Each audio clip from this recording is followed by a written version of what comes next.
pada malam hari ini special collaboration dengan The Catalyst, dan kita menghadirkan salah satu senior software engineer dari The Catalyst, Mas Ken Kadim nih, teman-teman. Jadi topik pada malam hari ini adalah membahas tentang web web development gitu, membangun aplikasi web yang reliable dengan Cypress gitu.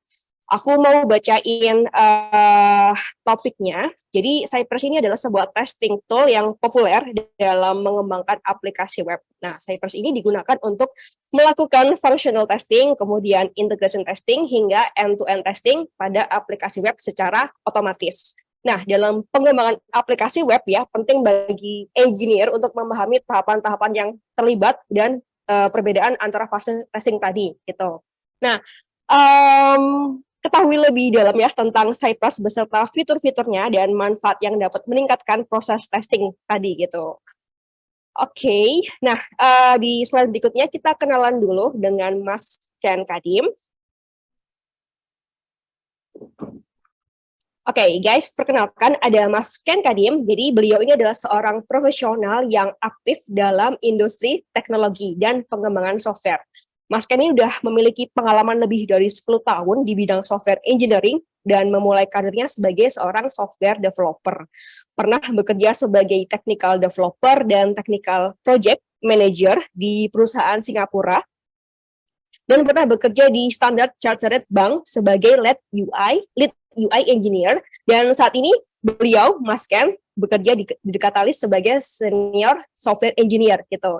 Teman-teman harus tahu nih, Mas Ken punya spesialisasi di bidang UI prototyping ya, seperti HTML5, kemudian CSS3, JavaScript, kemudian ada semantic markup, kemudian responsive web design, accessibility, cross-browser compatibility, REST, WordPress, dan masih banyak lagi. Oke. Hai Mas Ken, kita langsung undang Mas Ken di screen kita. Aku persilakan. Welcome Mas Ken Kadim. Halo semua. Hai Mas Ken Kadim, apa kabarnya Mas Ken? Baik. Baik ya, oke. Ya. Mas Ken, teman-teman Sobat Alta nggak sabar nih untuk menyimak materi pada malam hari ini.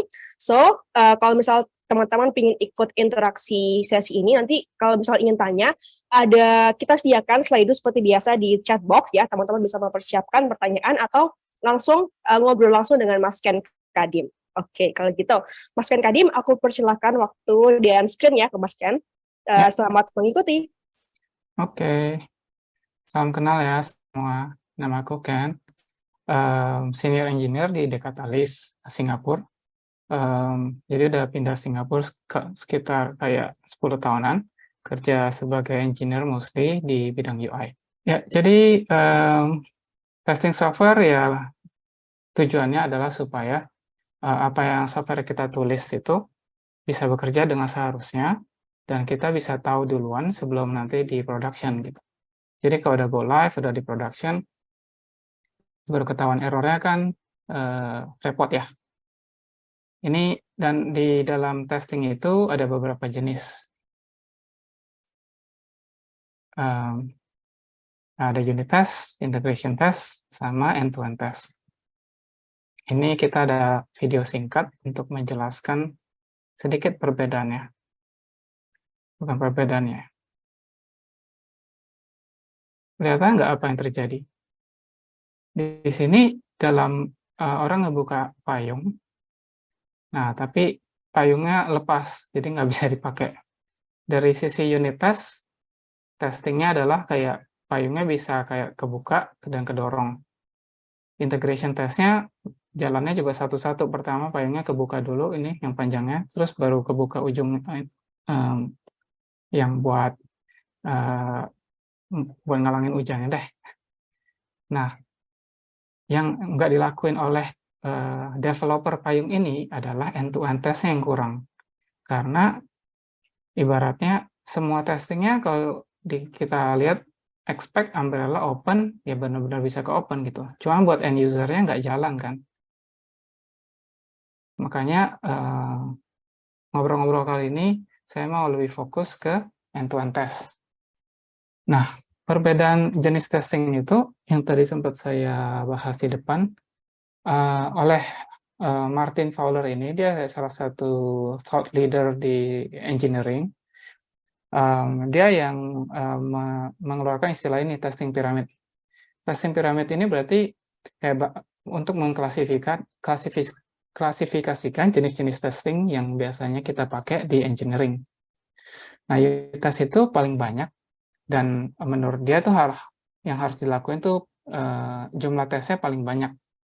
Jadi habis itu yang lebih sedikit integration, dan yang paling sedikit adalah end-to-end.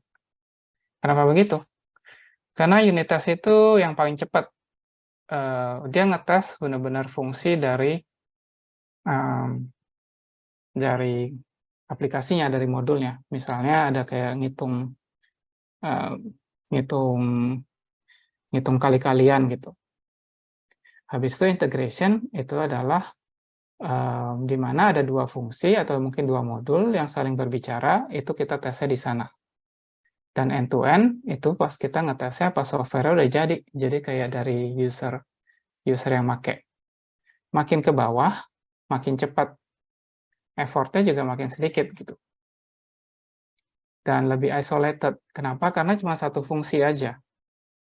Cuman downside-nya, jeleknya adalah itu jauh dari behavior user. Jadi kalau kayak dari, ibaratnya kayak misalnya kita pakai website gitu ya, google.com gitu. Kan orang usernya kan kayak enter search keyword-nya gitu kan di text box-nya.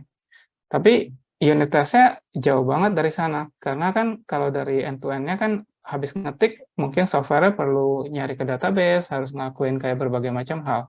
Unit test-nya mungkin cuman kayak sebatas all text box-nya bisa diketik gitu. Dan menurut Martin Fowler ini, jumlah unit test-nya harusnya yang paling banyak karena paling bawah. Hal lainnya, untuk dari sisi end-to-end, ini paling lambat. Kenapa paling lambat? Karena harus mengsimulasikan apa yang user lakuin. Jadi semua dari depannya, dari front end-nya, harus manggil ke back end-nya, semua tuh kayak testing yang dilakukan sesuai dengan apa yang user lakukan juga. Karena itu effortnya lebih banyak. Kayak misalnya mau ngetes senario di mana, kayak tadi kita contohkan Google ya. Kalau mau ketemu senario di mana servernya lagi down, itu kan harus banyak effortnya supaya, oh ini bisa simulasikan sama kayak pas servernya down buat end user gitu. Apa aja yang harus kita lakuin? Banyak banget kan? Dan makin ke atas, lebih banyak hal yang harus disambung-sambungin, integrationnya lebih banyak. Cuman positifnya adalah dia tuh makin dekat ke user behavior. Karena kita bisa benar-benar mirip dengan apa yang user lakuin gitu. Dan karena dia lambat, effortnya lebih banyak integrasi, jadinya jumlah tesnya harus lebih sedikit karena terlalu mahal gitu, ibaratnya buat di develop gitu. Ini pemikiran dari Martin Fowler tentang testing pyramid. Jadi kebanyakan software engineering practice itu didasarkan oleh testing pyramid ini. Nah, belakangan ini relatif lebih baru, ada yang namanya testing trophy. Nah, testing trophy ini dicetuskan oleh si Mas Ken ini nih, kebetulan namanya sama. Jadi si Mas Ken Dots ini, dia yang nulis framework testing library buat JavaScript. Jadi kalau yang udah pernah pakai React.js atau nggak pakai Vue.js, mungkin ada familiar karena ini library dibikin oleh dia. Nah, menurut pendapat dia, ini tuh lebih relevan untuk aplikasi yang berbasis JavaScript, untuk aplikasi UI lah, di mana prioritinya lebih banyak ke integration. Integration yang lebih banyak, unitnya dikurangi, karena menurut dia tuh udah kejauhan dari apa yang user lakuin. Tapi disuplemen oleh static test. Static test itu kayak kalau pakai TypeScript, itu kan ada jenis tipe-tipenya, contohnya, yang kalau tipenya nggak pas, aplikasinya nggak bakal bisa dikompil. Jadinya dia bergantung oleh kombinasi static test dan unit testnya dikurangi, tapi integration-nya ditambahin supaya bisa menemukan hal-hal yang user lakuin lebih banyak. Porsi end-to-end testnya tetap sama dengan testing piramid. Nah, ini ilustrasi dia di sini dari website dia. Ini kayak sebenarnya kurang rada susah dilihat. Jadi kalau apa yang dia maksud sebenarnya kayak gini bentuknya. Jadi porsi integrasinya paling banyak, unit testnya lebih sedikit, statiknya lebih sedikit lagi. Kurang lebih kayak gini. Oke, so far ada pertanyaan nggak? Boleh, Mas Brion ya. Selamat malam, Mas Malam. Ken. Ya, Ini saya agak kaget nih, karena saya pikir web development tiba-tiba langsung dengan testingnya. Yang pertanyaan saya, kira-kira untuk orang tua baby boomer seperti saya ini, ada nggak AI tool yang bisa dipakai dalam web development, termasuk juga dalam masalah testingnya? Itu aja Mas Ken, terima kasih. oke. Itu kalau langsung dipakai buat development, biasanya jarang ya. AI tool-nya lebih banyak dipakai untuk suplemen gitu. Jadi apa yang kita mungkin perlu, misalnya nih tentang kayak topik testing gitu, topik testingnya bisa kayak pakai AI itu untuk suplemen, gimana sih cara ngetesting yang lebih reliable gitu, lebih bisa nge-cover banyak senario contohnya. Untuk AI tool yang langsung bikin development-nya sih masih belum kelihatan ya. Kebanyakan masih perlu ditulis sendiri. Ini aku mau sharing singkat aja teknologi stack dari yang dipakai di DK dan mungkin kayak pipeline development-nya. Ini beberapa kayak library atau tools yang dipakai di DK untuk solusi beberapa aplikasi kita. Dari tooling ada Vite sama Webpack. Jadi tooling ini maksudnya untuk yang nge-compile. Kalau aplikasi JavaScript itu kan biasanya perlu ada beberapa library, kayak UI library-nya, testing library-nya, yang perlu di-compile supaya bisa jadi aplikasi yang bisa dijalankan.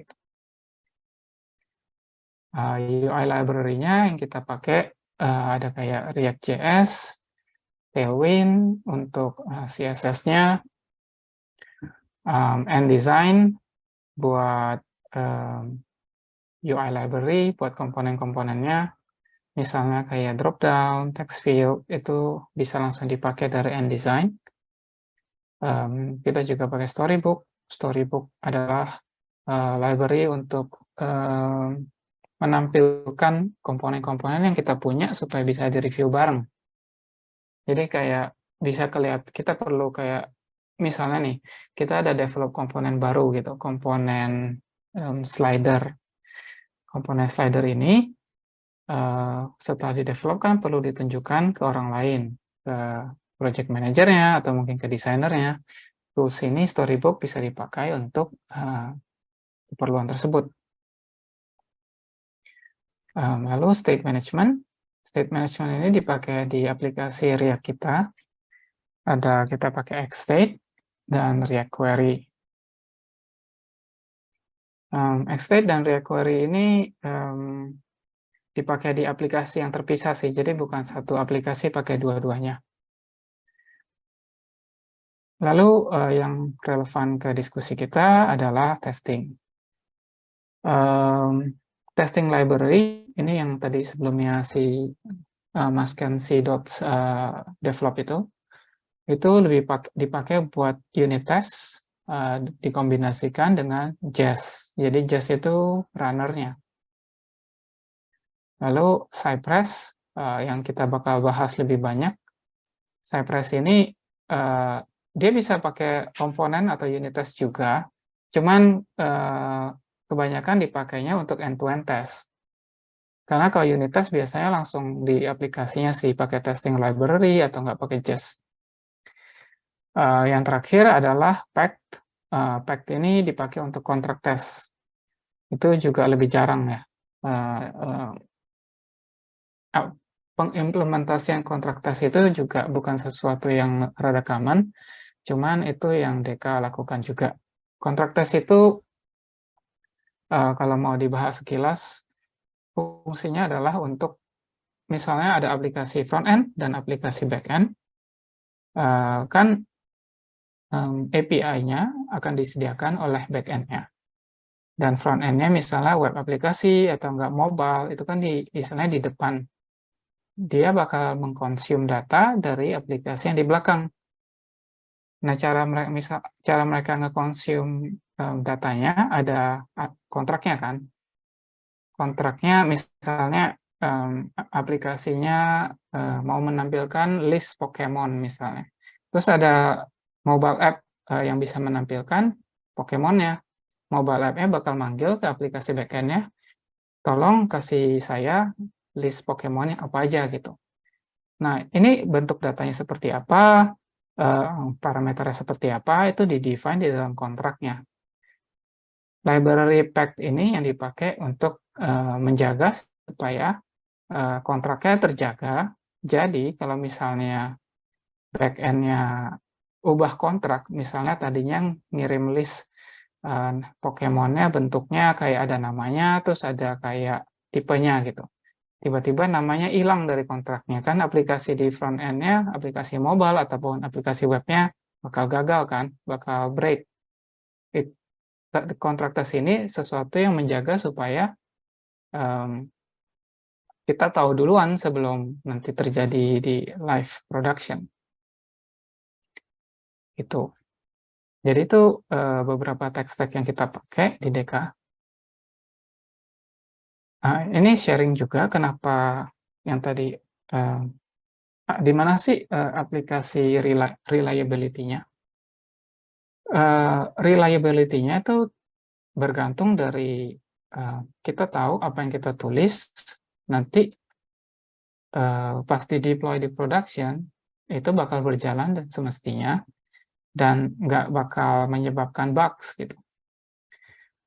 Ini contoh yang bisa dibilang udah disederhanakan untuk proses-proses yang kita jalankan di DK sebelum aplikasi front end kita, web terutama, masuk ke production gitu.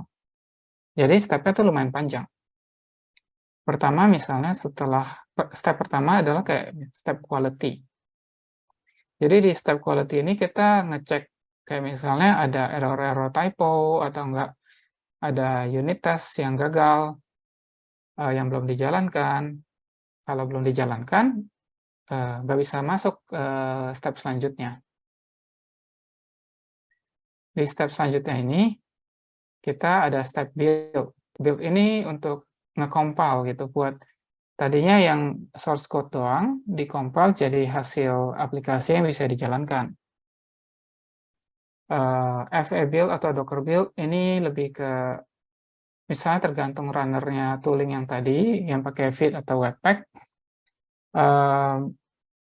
kita cuma perlu mungkin build dari FA-nya doang, atau mungkin juga kita perlu build Docker. Docker ini kayak satu topik yang lumayan luas, jadinya agak susah di-cover di diskusi hari ini. Itu terkait dengan cara aplikasi di-deploy di sistem Kubernetes. Agak kompleks. Setelah kita berhasil nge-build, misalnya nih quality-nya oke, build-nya juga berhasil, baru kita bisa deploy. Jadinya dari komputer kita, habis itu bakal masuk ke server, dijalankan, di quality, dan di build, baru ini di-deploy di servernya supaya orang-orang bisa ngelihat dan ngetes. Pertama kita deploy ke server yang non-production dulu, ya server testing. Setelah kita deploy yang non-production, orang-orang kan bisa ngetes. baik di tes manual, misalnya oleh product manager, atau enggak product owner, atau enggak QA, kita juga bisa lakukan tes yang otomatis, gitu. Integration test. Salah satunya end-to-end test yang saya tandain hijau ini, gitu. Jadi end-to-end test ini sebagai penjaga terakhir sebelum kita benar-benar masuk ke production. Kalau udah masuk production, kan udah diakses oleh customer ya. Kalau udah diakses ke customer dan misalnya ada issue, ada bugs, ya gawat gitu, nanti masuk ke e-commerce. Jadi kita ada berbagai macam penjagaan supaya kita bisa tahu apa yang kita masukkan ke production itu dan diakses oleh pengguna kita adalah sesuatu yang reliable gitu. Gitu. Ya, sekarang kita ngomongin lebih detail ke Cypress-nya.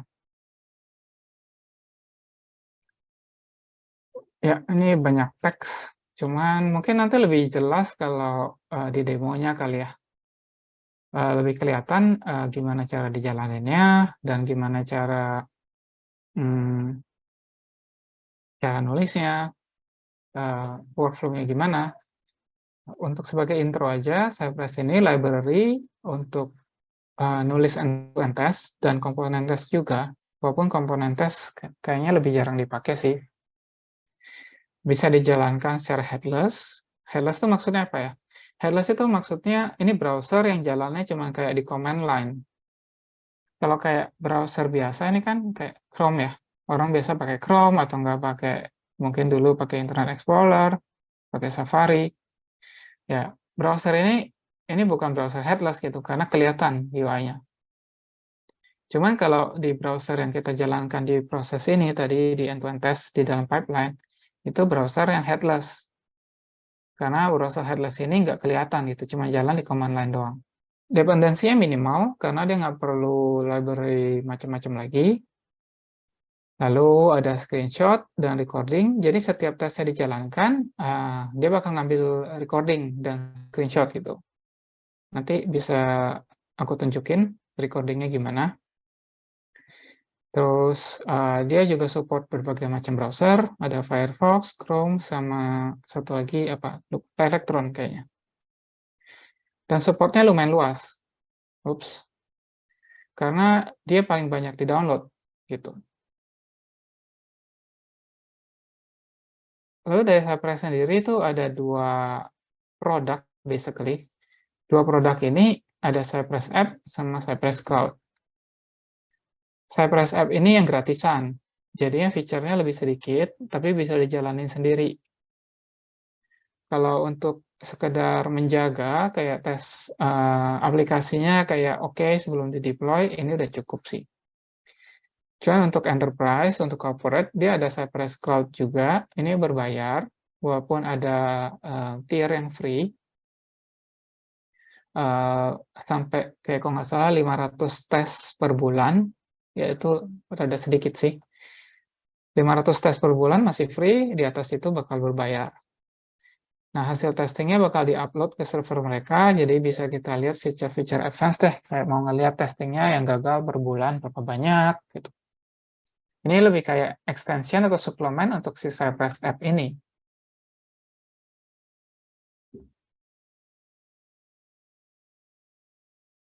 Selain Cypress, ada solusi lain nggak? Ada. Yang belakangan rada menanjak itu Playwright. Playwright ini termasuk library yang sama, kayak mirip-mirip dengan Cypress, cuman dia sepenuhnya gratis, tapi fungsi-fungsinya banyak yang harus dibikin sendiri sih, di config sendiri gitu. Kalau Cypress udah dibikinin, cuman memang ada beberapa yang harus bayar. WebDriver ini solusi yang lebih lama dan sebelumnya lebih banyak dipakai orang karena dia berbasis Selenium. Selenium ini semacam software lain yang dipakai untuk tes otomatis. Nah, Playwright dan Cypress ini berbasis browser. Jadi bakal dijalanin di browser beneran, kayak di Chrome atau di Firefox.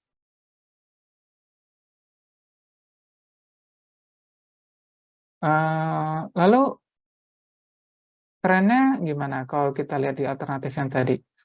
Kalau dilihat, sebenarnya si Cypress ini rada menurun di 3-4 tahun terakhir, dan Playwright ini yang naik. WebDriver ini memang sudah lebih sedikit yang dipakai, yang di bawah ini. Nah, kenapa kita masih ngomongin Cypress? Kalau kita kembali ke sebelumnya, karena Cypress ini masih paling banyak dipakai orang. Weekly download itu 5 juta download per minggu, dan emang ini solusi atau library yang paling umum digunakan lah. Karena juga kalau udah pakai satu, mau ganti ke yang lain, effortnya bakal banyak, mahal, dan lama. Dan kebanyakan perusahaan tuh nggak bisa afford buat kayak gonta-ganti library dengan sering gitu. Oke, ini lebih mulai ke cara pakai ya, strategi testing gitu. Kapan end-to-end test perlu dilakukan ya? Tadi kan end-to-end test itu penting ya, karena kalau nggak dilakuin, kita nggak tahu nih nanti pengguna kita makainya pas nyampe ke pengguna kita masih ada bugs atau enggak. Cuman kalau semua senario kita end-to-end test, nanti juga bakal lama dan susah bikinnya. Karena itu kita perlu identifikasi critical path-nya itu apa sih? Critical path itu kayak fungsi utamanya gitu, kayak fungsi utama aplikasinya. Kayak mungkin buat google.com, critical path-nya adalah orang bisa ngetik dan pas dia pencet tombol cari, bisa keluar hasilnya. Itu kayak fungsi utamanya google.com mungkin. Ya kan, tapi google.com kan sebenarnya juga ada fungsi-fungsi lain. Misalnya dia ada nampilin iklan, atau nggak mungkin nampilin menu-menu di atas di bawah, yaitu mungkin bisa kita argue kalau itu bukan critical path-nya. Kapan lagi perlu dilakuin? Itu untuk biasanya kalau ada flow data gitu. Misalnya ada beberapa komponen atau beberapa screen di mana ada perpindahan data. Nah, end-to-end test ini penting untuk memastikan supaya data flow-nya jalan gitu. Dan yang terakhir di slide ini, ya mungkin ada alasan-alasan lain yang lebih banyak, adalah smoke test untuk production. Smoke test itu apa lagi tuh? Jadi kalau kita habis deploy aplikasi kita ya, itu kan masuk production. Masuk production, kita mau kayak mastiin aja apa yang kita lakuin di production itu, yang barusan di-deploy, oke apa enggak gitu. Misalnya kalau aplikasi Bank Jago contohnya, ada rilis versi baru, itu deployment kan, kita deploy production, ada versi baru, misalnya, oh versi baru ini ada bisa buka pocket dari GoPay gitu, GoPay tabunganku gitu. Ini fungsi yang barunya. Nah, pas kita baru luncurkan, baru kita launch fungsi itu, testing yang dilakuin untuk langsung ngetes fungsi yang baru di deploy itu namanya smoke test. Di smoke testnya bisa dilakuin manual, contohnya misalnya di internal Bank Jago atau di internalnya GoPay udah ada karyawan yang punya akunnya, jadi dia bisa langsung ngetes gitu. Oh ya, GoPay tabungankunya kayaknya bisa dipakai buat transfer, nerima transfernya bisa, transfer keluar juga bisa gitu. Nah, end-to-end testnya itu bisa kita lakuin supaya kalau production deployment nggak usah dilakuin manual gitu, kita lakuin aja end-to-end test otomatis gitu. Nah, ini ada tabel yang menjelaskan apa sih ini server response through end-to-end sama mock response. Mock response ini jadi kayak misalnya kalau servernya pas dipanggil oleh aplikasinya ngirim data bohongan gitu, data yang di mock. Kenapa begitu? Supaya kita bisa ngetes senario-senario yang lebih bukan skenario utama gitu, skenario yang edge case lah intinya. Karena kalau kita sudah mock, kita bisa manipulasi respons servernya. misalnya hasilnya not found atau mungkin hasilnya ada error, setelah kita mock itu bisa kita jalanin tesnya lebih gampang ketimbang berusaha mencari respons server beneran yang kayak ternyata bukan yang edge case ya kan, kebanyakan servernya pasti selalu membalikan respons yang positif ya. Jadi yang true end-to-end-nya direkomendasikan untuk ngetes di critical path-nya atau nggak happy flow-nya, sedangkan yang stubing-nya untuk edge case karena lebih cepat dan lebih gampang.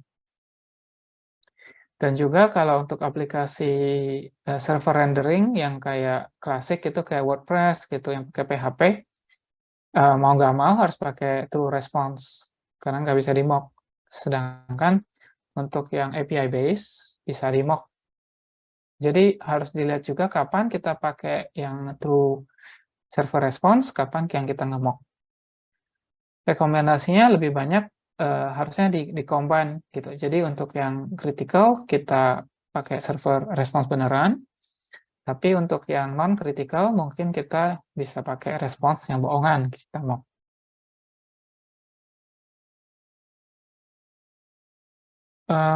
Lalu Cypress ini kan bisa diinstal di tempat terpisah dari aplikasinya, repositorinya. Pertimbangannya apa aja nih? Jadi pertimbangannya itu kalau install di repositori yang sama, di tempat yang sama, ada mungkin library-nya ada konflik. Nah ini kan bakal rese nanti pas diinstal nggak bisa atau nggak bakal nyangkut di versi yang lama. Terus ada ownership dari developer atau engineer, karena kalau di tempat yang sama, lebih ada tuntutan atau tanggung jawab yang diharapkan supaya engineer-nya juga nulis tesnya. Nah, kalau dipisah kan biasanya dioper ya, ini kan kerjaan lu gitu, ini kerjaan QA gitu, kenapa gua ikutan nulis gitu. Atau enggak mungkin tesnya baru ditulis belakangan gitu, pas sudah kayak basi banget. Ups. Dan lalu local development lebih gampang karena cuma bakal ngebuka satu repository aja. Kalau repositorinya berbeda, dia bakal butuh buka 2 aplikasi. Tapi downside-nya, negatifnya, kalau di repositori yang sama, berarti kita setup Cypress-nya cuma buat aplikasi itu aja, gitu, satu doang. Sedangkan di repositori yang berbeda itu udah bisa multiple aplikasi.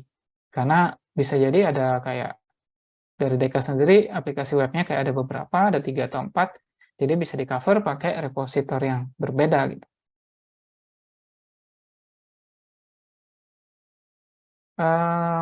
Ya ini Cypress command. Nanti pas demo bisa aku tunjukin apa aja nih maksudnya artinya. Kalau sekilas dilihat kayak rada kebaca juga sih ya. Kalau get find ini buat nyari elemennya di dalam web app-nya.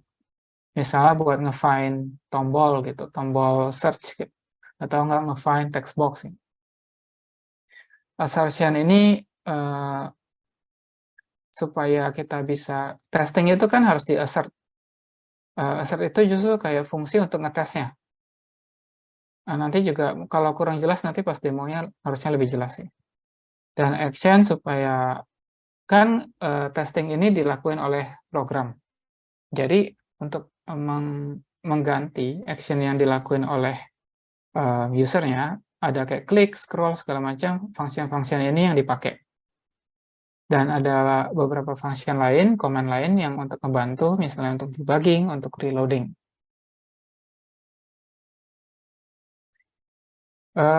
Beberapa karakteristik, ya ini rada technical, rada dalam.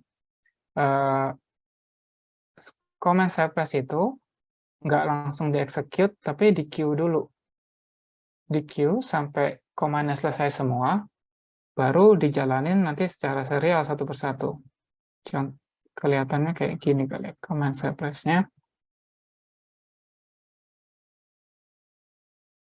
Misalnya ada kayak command seperti ini, yang tadi .get, .shoot, ya kan. Ini nggak bakal dijalanin, satu dijalanin, satu dijalanin, satu dijalanin. Enggak, dia kayak bakal evaluasi semuanya, terus baru belakangan setelah dibaca semuanya, baru dijalanin satu persatu.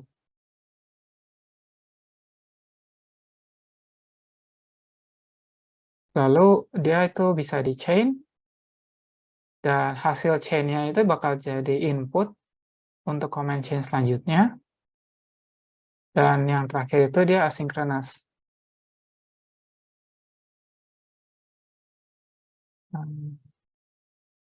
Mungkin nanti di demo aja biar lebih jelas.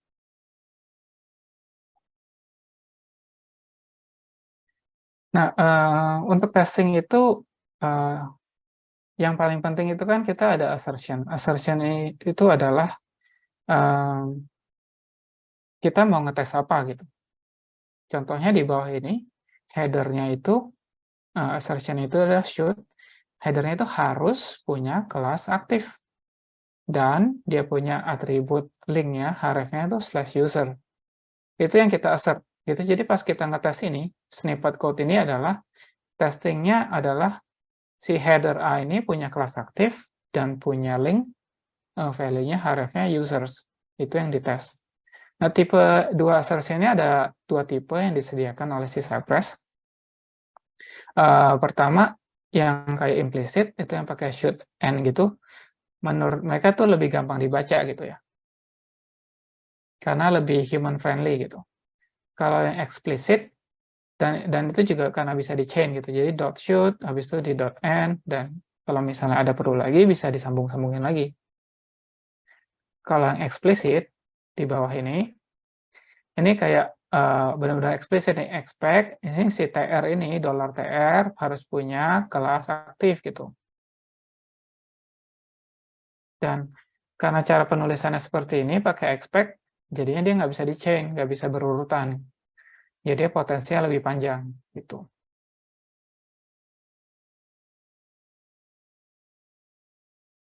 Oke, kita demo aja ya.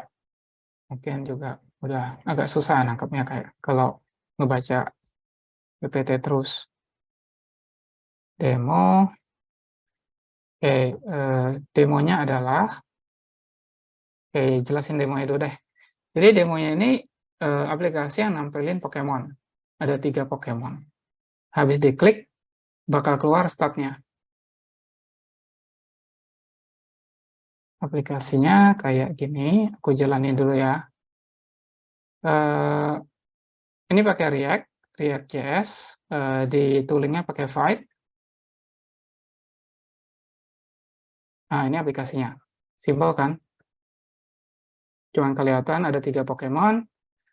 Habis diklik, dia bakal loading, bakal manggil API-nya. Habis itu muncul statnya. Ini HP-nya segini, attack-nya segini, bla bla bla. Tipenya tipe yang apa nih, API gitu. Kalau ini si Squirtle, habis kita klik bakal manggil ke servernya, tipenya apa, dan ya samalah. Kalau kita lihat, ini di developer tool-nya, kalau pas klik ya dia bakal manggil ke server ini, pokeapi.co/api, bla bla bla. Datanya bakal dibalikin semua detail tentang Pokemon itu. Tuh. Lalu kita ke code-nya. Nah, kita langsung jump ke Cypress-nya aja ya. Strukturnya seperti ini nih. Di kiri tuh, ini kelihatan nggak ya? Kekecilan nggak ya struktur foldernya? Zoom sedikit, Mas. Kenapa? Kalau boleh zoom sedikit. Zoom sedikit. Wah, sampingnya kagak bisa di zoom. Coba kita lihat ya.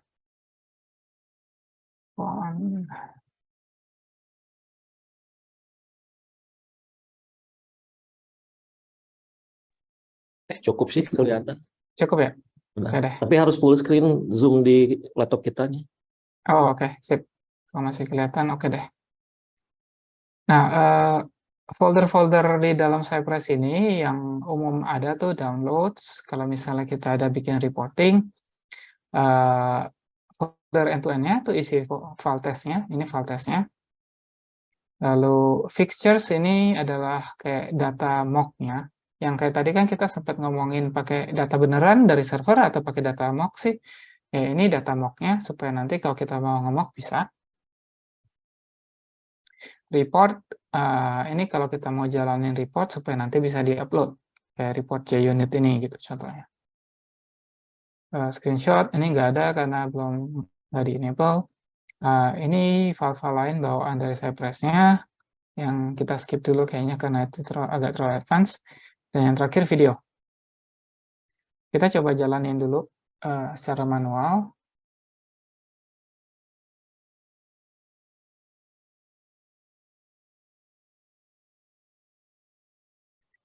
Nah, itu command untuk jalanin Cypress-nya, kita udah kebuka aplikasi Cypress-nya. Nah, yang kita udah configure kan end-to-end test ya. Jadi bentuknya seperti ini, yang sempat kita bahas di awal, dia bisa end-to-end test atau nggak komponen test. Kita ke end-to-end test kita, lalu kita milih browsernya. Misalnya kita pakai Chrome, karena itu yang paling populer. Kita start testing. Oke, setelah kita klik start testing, dia bakal ngebuka folder satu browser lagi, si Chrome.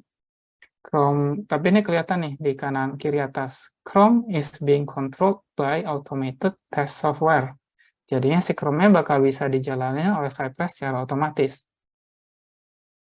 Di spek-nya juga kita bisa lihat, ini ada yang tadi kita balik bentar ke code editor.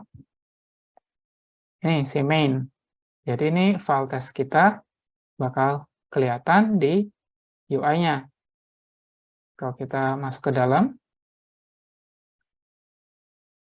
nah dia bakal jalan otomatis tuh. Kelihatan nggak? Kita coba sekali lagi ya. Ya. Ini kan ada run all test. Kalau aku klik ini di sini, bakal jalan otomatis, diklik satu-satu tuh. Pertama si Charmander diklik, terus si Squirtle diklik, terus si Bulbasaur diklik. Nah, itu dijalanin, dan ini ada 3, karena ada 3 tes, ada 3 test case. Nanti kita bisa lihat di source code-nya. Test case pertama, ini test case yang manggil ke server beneran. Nah, ini yang tadi sempat ada feature time machine adalah di dalam satu run test itu bisa kelihatan tadi action-nya apa aja. Pertama, kita visit ke localhost, ini karena aplikasinya jalan di lokal, terus ngecek ada judul apa enggak.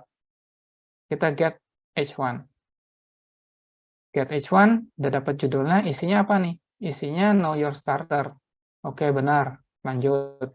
Terus, nemu nggak si Charmander? Ketemu Charmander. Habis ketemu Charmander ngapain? Diklik. Nah, diklik ini kelihatan ada fetch, ada manggil API call. Dan hasilnya ada 200, berarti sukses. Nah, itu kita ada assertion lagi. Ada contain ini enggak icon emoji apinya gitu. Lalu ada contain ini enggak nih emoji hati. Dan value selanjutnya tuh ada isinya apa enggak. Ya, assert expected span value not to be empty gitu. Jadi startnya si Charmander ini harus ada isinya. Dan next-nya sama ngecekin start terus. Habis itu, ini aku kasih delay sebentar, 500 millisecond, biar kelihatan. Terus ngeklik next-nya, ngeklik si Squirtle. Dan sisanya sama sih. Dia bakal manggil API call, bakal bla bla bla. Nah, itu test case pertama. Test case kedua adalah ini yang pakai mock. Pakai mock itu bakal kelihatan nih di sini. Pas dia manggil API ini nih, /API v2 Pokemon /bintang harus di intercept. Stop yes. Intercept. Jadi hasilnya tuh pakai hasil bohongan, bukan hasil beneran. Memang dia ada kayak manggil ini juga get, tapi nanti kalau kita lihat di code-nya itu bakal ngebalikin objek yang kosong gitu. Lalu apa yang terjadi nih kalau objeknya kosong? Harus ada oops something went wrong. Kelihatan kan ya di sini. Jadi ini yang disebut dengan edge case. Jadi ini bukan critical path kita. critical path-nya itu cuma yang di atas, yang kayak pas diklik semuanya nongol kan. Ini kan cuma untuk nampilin error message. Jadi hasil dari API call-nya bisa kita pakai hasil bohongan. Lalu hasil yang terakhir. Yang terakhir adalah pengecekan untuk loading. Jadi loadingnya simple, cuma pakai teks doang.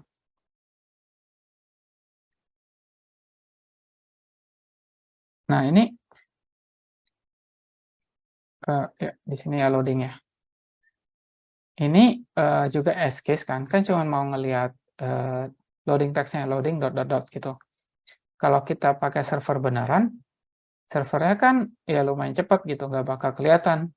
Jadinya kita pakai stop lagi, kita stop supaya kita bisa masukin delay yang lamaan, jadinya kita bisa ngecek nih ada loading apa enggak. Gitu. Mas Ken, Yes. ini kalau diperhatiin source code si Cypress tuh, dia kayak less coding gitu ya. Beda sama coding asli Python gitu, atau coding asli si JS-nya sendiri gitu kan, yang harus ambil selector, terus dicek isinya. Nah, emang si Cypress ini sengaja dibuat high level mungkin ya? Iya, karena memang harus ngikutin apa yang user lihat.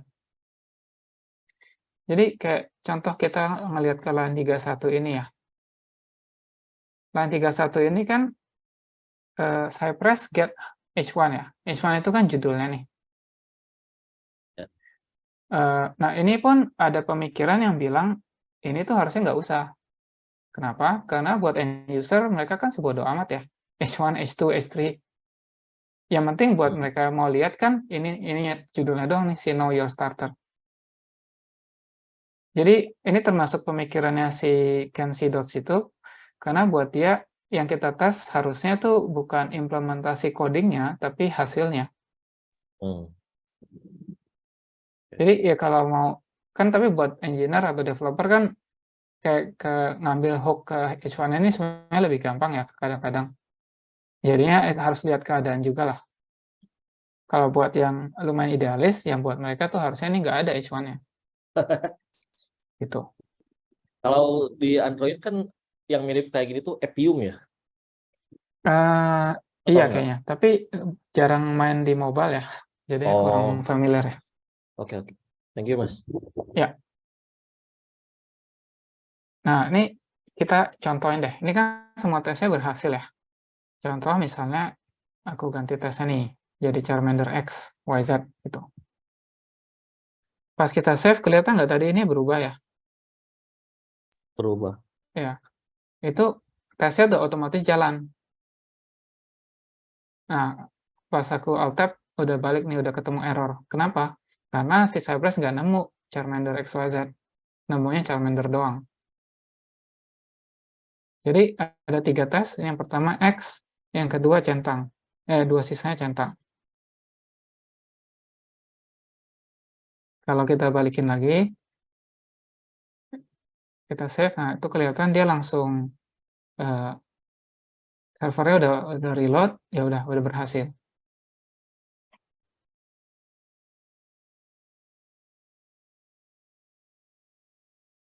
Itu untuk yang happy flow ya, yang critical path. Nah, untuk kayak yang nge-mock-nya supaya nggak pakai server beneran, ini bisa pakai fungsi ini, si cypress.intercept.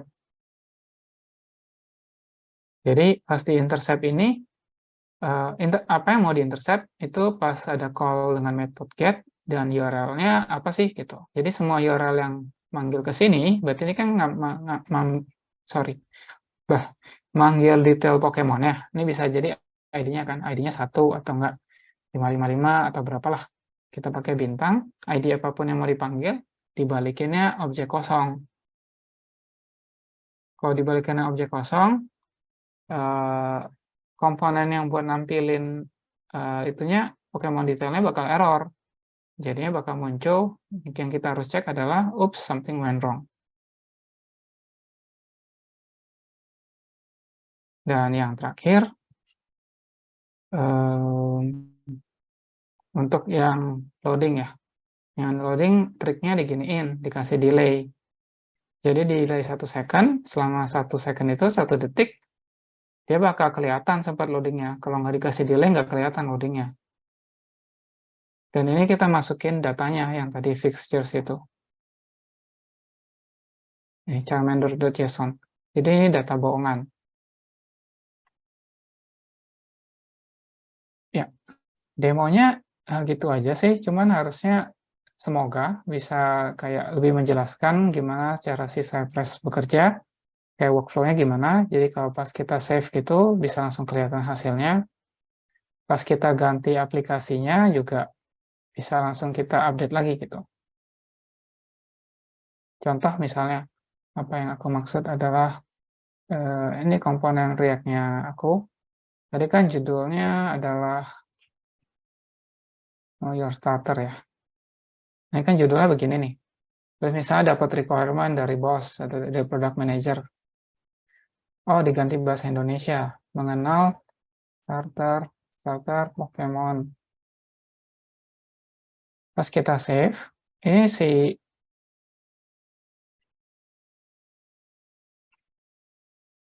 Cypress-nya nggak nemu toh. Karena dia tadi nyari yang pakai bahasa Inggris kan. Sedangkan judulnya sekarang udah bahasa Indonesia. Nah, ini kalau tadi sempat kita ngomong tentang repositor yang sama atau enggak. Nah, kalau di repositor yang sama, ini bisa langsung kita ganti kan tesnya. Jadi di file.cy.ts ini tes kita bisa ganti. Darinya mencari know your starter, kita carinya mengenal. Jadi pakai apa sih? Pakai 2 ya. Udah save. Nah, gitu. Sekarang udah oke karena kita udah ganti tesnya.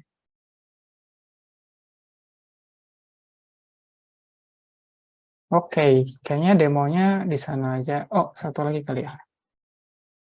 Recording. Nah, setiap tes yang berhasil, latest recordingnya tuh ada di folder itu.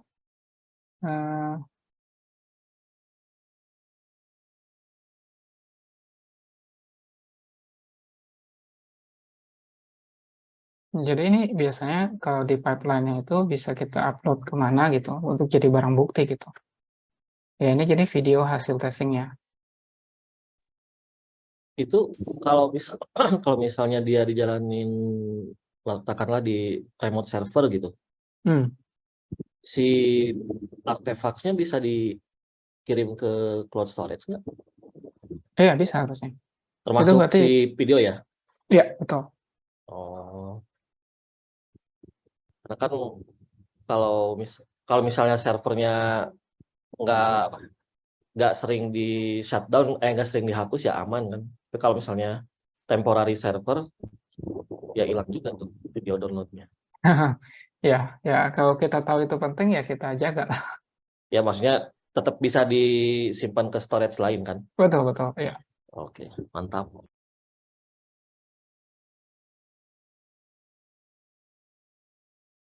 Oke, kita balik ke slide bentar ya.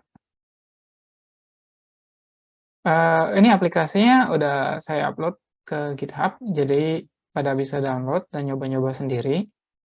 Aplikasinya juga lumayan simpel kan. Habis itu di slide ini yang nantinya juga akan di-share harusnya ada beberapa referensi juga yang udah ditaruh di depan dari materinya deh pokoknya. Ya sekian aja dari aku. Ini mau sesi tanya jawab kah? Oke, benar Mas Ken. Kita akan masuk di sesi tanya jawab. Baik teman-teman, ini Mas Ken untuk presentasinya dilanjut atau masih? Nah, udah Ya? Udah sih. Oke, mungkin Mas Ken mau minum-minum dulu gitu, atau mungkin teman-teman juga ingin istirahat sebentar sambil kita menunggu teman-teman yang mau mengajukan pertanyaannya di Slido. Nanti kalian juga bisa ikut interaksinya langsung, kalau mau langsung tanya, ngobrol sama Mas Ken, boleh raise hand ya, atau langsung bilang, aku mau Mbak, gitu. Mau tanya ke Mas Ken langsung gitu, bisa banget guys. Oke, kalau gitu kita berpindah di Slido, dibantu sama Kak Salsa. Sebentar, spotlight. Ya, oke deh. Oke, beberapa pertanyaan yang sudah masuk di Slido. Yang pertama nih, Mas Ken, kita langsung mulai aja. Apakah testing Cypress dapat dilakukan di Kubernetes dengan konsep multi-pods, Mas Ken? Bisa-bisa aja sih ya, karena Cypress itu kan bakal ke end user URL juga ya. Jadi asal URL-nya sudah bisa diakses oleh si Cypress, ya nggak masalah ya. Menjawab nggak? Oke. Jawab, Oke, Mas. semoga bisa terjawab. Dari siapa tadi yang anonimus? Saya Oh, Bang Rik, Mas Ridwan. Ini temannya sendiri ya? Tahu kita mah, ini siapa ya? Suaranya kenal deh, gitu Ya, kan. asal bisa diakses browser ya bisa dites sih. Oh gitu, siap Mas. Oke. Ya. Coba. Teman Mas Ridwan. Oke, berikutnya dari Mas Hase Pramana. Apakah bisa menulis skrip Cypress di saat app web masih dibangun tanpa harus nunggu aplikasinya selesai dibuat? Mas Ken? Bisa, tapi mungkin kurang efisien ya. Karena kalau kayak unit test gitu kan biasanya lebih kelihatan gitu fungsinya udah pengen ngapain. Kalau Cypress ini udah ke hasil akhir desainnya kan. Jadinya sampai kalau nggak saya refresh deh. Kalau unit test itu turnaround time-nya lebih cepat cycle-nya. Jadi kita bisa nulis tes dulu, habis itu kita nulis fungsinya, terus tesnya kan harusnya yang tadinya gagal jadi berhasil. Tapi kalau Cypress ini sampai sudah barangnya udah jadi gitu, baru bisa dites beneran gitu hasilnya berhasil. Jadi kita bisa nulis tes lebih awal memang, tapi buat benar-benar verifikasi tesnya berhasil apa enggak itu bakal agak lama ya. Semoga bisa menjawab Mas Hasib. Kalau misalnya ada pertanyaan lanjutan, mungkin Mas Hasib bisa langsung ini ya, open mic sama open cam. Oke, thank you Mas Hasib. Berikutnya dari, hilang. Anan tadi hilang satu, Salsa. Oke, ya, aku baca yang ada dulu ya, teman-teman. Kalau boleh tahu, tim developer membuat tes jenis apa aja selain unit testing, Mas Ken? Ada 3 yang umumnya ya. Unit test, habis itu ada integration test, sama end-to-end test. Jadi unit test itu yang paling kecil. Kalau contoh aplikasi Pokemon tadi deh, itu kayak misalnya cuman unit test buat tombolnya aja, tombol yang ada gambar Pokemonnya gitu. Jadi unit testnya cuma, oh ini tombol ada gambar Pokemon, ya udah unit testnya gitu aja. Nah integrationnya tuh mungkin pas diklik dia bakal ngapain, bakal manggil aplikasi apa gitu. Dan yang end-to-end testnya yang kayak tadi kita demoin.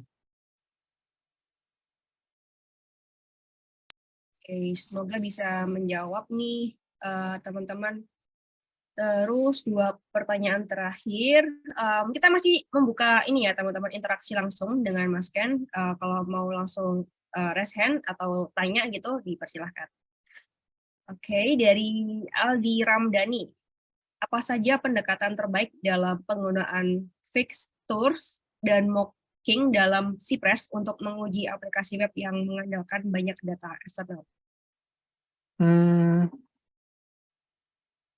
Pada dasarnya kalau pakai Cypress itu tujuannya untuk end-to-end, di mana hasil yang user pakai itu bisa kelihatan. Jadi kalau untuk yang critical path tadi, kayak feature paling penting di aplikasinya, mau nggak mau harus pakai data beneran ya. Kalau untuk yang edge case-nya baru pakai mocking gitu. Karena kalau kalau kita pakai data mocking untuk yang critical path-nya, jadi benefit paling besar dari Cypress-nya tuh jadi rada berkurang sih. Jadi harus di-identify dulu apa sih critical path-nya di aplikasinya. Yang paling penting itu yang harus dites. Rekomendasinya dari Cypress sendiri di satu feature, at least satu happy flow, yang paling penting yang pakai data beneran. Menjawab nggak Mas Aldi? Dari Mas Aldi, apakah menjawab? Aman ya, Mas Aldi ya?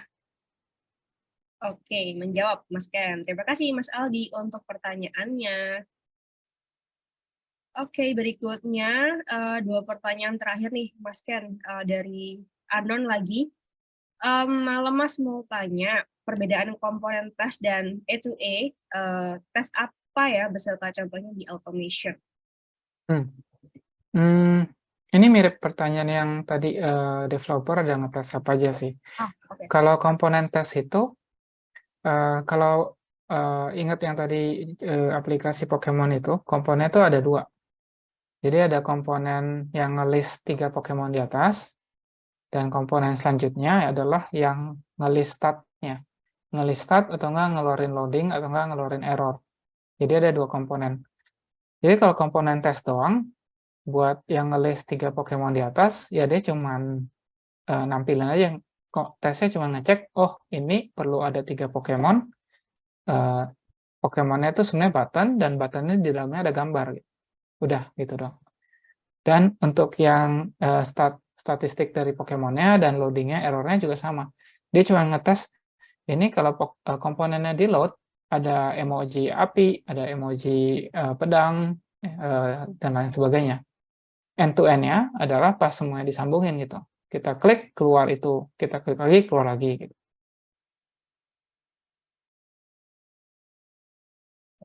Semoga bisa menjawab nih dari si Anon. Thank you untuk pertanyaannya. Pertanyaan terakhir. Selamat malam Mas Ken. Apakah Cypress A2A tesnya bisa digunakan untuk pengecekan API atau cara kerja testingnya lebih baik dari tes Postman biasa? Bisa jawabannya, tapi kayaknya kurang tepat sih kalau pakai Cypress untuk ngetes API. Kayaknya jalannya soalnya lebih lama ya. Dia ada UI-nya segala macam. Kalau mau ngetes ke Postman kan lebih manual ya. Jadinya kalau manual sih ya pasti jalan-jalan aja. Kalau mau otomatis sebenarnya juga ada library lain sih yang bisa dipakai. Di DK kita ada pakai yang namanya Pactum. Pactum.js. Aku tulis di chat ya. Untuk automation tes API kita.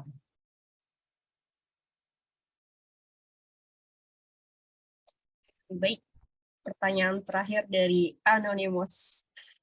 Oke, baik Mas Ken dan teman-teman. Ini aku masih persilakan teman-teman mau ada pertanyaan langsung? Aku hitung sampai 5 ya. 1, 2, 3, 4, 5. Oke deh kalau gitu. And then akhir kata mewakili dari tim Altera Academy yang bertugas ada Kak Salsabila dan juga ada Kak Sandra. And kita pamit undur diri. Mas Ken Kadim, terima kasih banyak. Kak Tasya, Mas Ridwan dan Sobat Alta yang sudah berpartisipasi di acara pada malam hari ini. Gitu. So sampai jumpa lagi di next event Alchemy Talks bareng Altera Academy. Sampai pamit undur diri. So, bye-bye. Thank you so much. Waalaikumsalam. Thank you Wassalamualaikum semuanya. warahmatullahi wabarakatuh.